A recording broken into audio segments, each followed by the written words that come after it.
बाई मामाजी खाण्यापिण्याचं ताट मी तयार केलं. तुम्ही बैल आणायला की मी येऊन येऊ दे घेऊन मागून. बाई शेताकडेच निवदा घेऊन ये माय. जरासा चारा पाणी करतो आणि शेतीच बसतो बैला सांगा जरासा. बरं मामाजी निवड झाली की मी दिगूला घेऊन येतो शेती. बरं बरं ये माझ्या लेकराला घेऊन मी जातो पुढे. हो जा.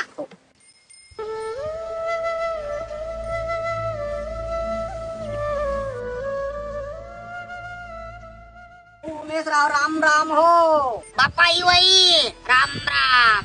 या इकडे या. बैलाला लई जीव लावायले लई माया लावायले. या बसा. आलो आलो आलो आलो.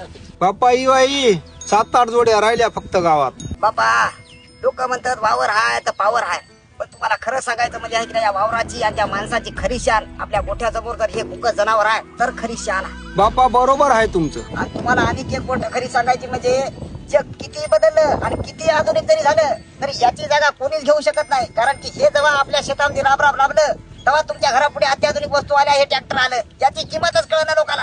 मामाजी निवड आणि ताट आणलं होतं. माय आणलं का माय? चला एकदा खानमळणी करून घेऊ आणि आपली परंपरा करत राहू. देवाकडे जास्त मोठं काही मागणं नाही.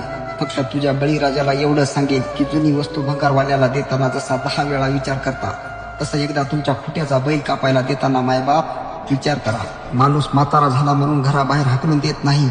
आपण मग ज्या बैलाच्या जीवावर अख्खं कुटुंब जगलं विसरू नका. जवान असताना बैलाने आपल्या कुटुंबाचं ओझं वाहिलं, मग बैल म्हातारा झाल्यावर तो कुटुंबाचं ओझं वाहणारा बैल आपल्याला का ओझं वाटू लागतो याचा विचार करा.